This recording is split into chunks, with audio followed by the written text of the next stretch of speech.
Lorsqu'on pense une situation, il se passe des choses en fait extraordinaires parce que il faut pouvoir se mettre soi-même comme objet dans la situation.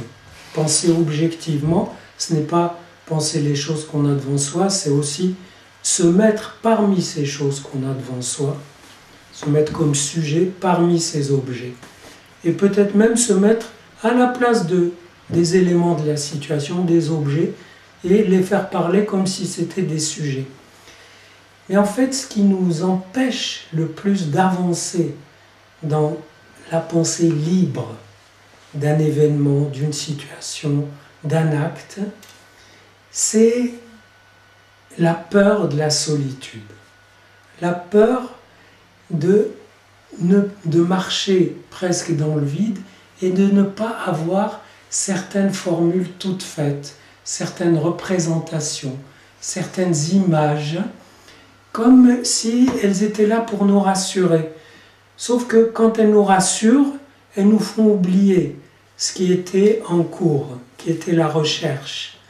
Autrement, et ça c'est très pathétique, c'est humain. Ça veut dire que on aime l'aventure de penser et en même temps, quand on cherche ces représentations, ces formules, ces images toutes faites, en réalité on cherche un peu de reconnaissance. C'est comme si on cherchait l'approbation d'une assemblée.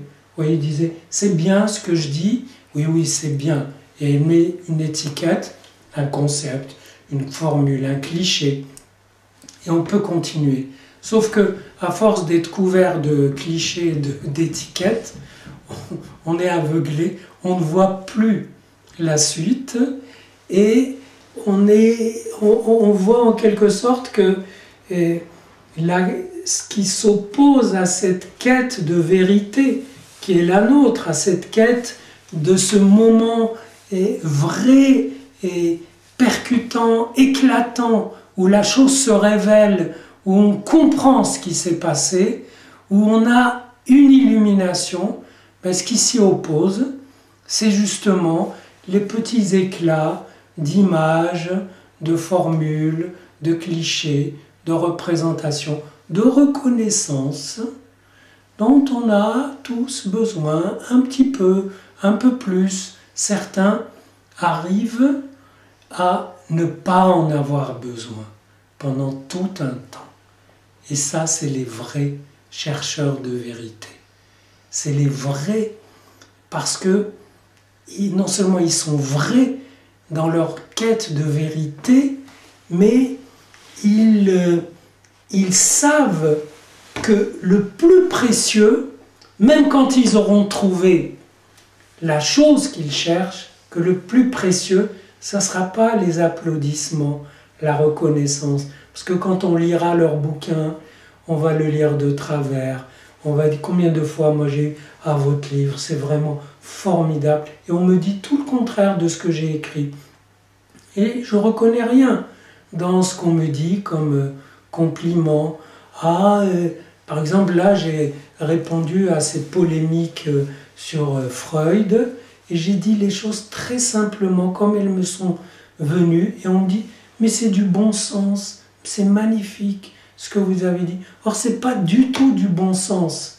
Quand je dis on débloque sur un individu génial, Freud, parce qu'on a eu un père malade et qu'on a eu un père amoché, c'est pas du bon sens. Quand je dis il faut rencontrer l'autre et l'imaginer comme partagé entre sa partie noire et sa partie lumineuse, et se partager soi-même et être donc quatre, c'est pas du tout du bon sens. Quand je dis si l'autre qu'on aime reçoit une tache sur son image, elle apparaît sur notre joue, sur notre image, c'est pas du bon sens, pas non plus de la magie, mais vous comprenez? Donc les échos qu'on a, les reconnaissances, ah oui, bravo, ce que vous avez dit, c'est vraiment très bien, on n'y reconnaît rien de ce qu'on a réellement pensé. Donc ces chercheurs de vérité savent que la plus grande jouissance, c'est celle de penser en acte, effectivement, ce qu'ils ont pensé, et d'avoir pu avancer d'avoir pu se laisser porter par l'écriture jusqu'à quelque chose qui peut être partagé et dont il faut qu'il supporte que ce soit partagé par des consommateurs un peu pressés, ouais, qui disent ah oui c'est très sympa, c'est bien. Et peut-être un jour, ça sera repris par des gens plus exigeants. Moi j'ai même confiance qu'un jour, certains de mes textes seront repris par des gens très narcissiques qui voudront se distinguer en révélant quelque chose qui était resté caché, que les autres n'avaient pas vu. Donc je compte beaucoup sur la vanité, le narcissisme de gens qui viendront pour révéler certaines vérités cachées et assez pointues que j'ai élaborées.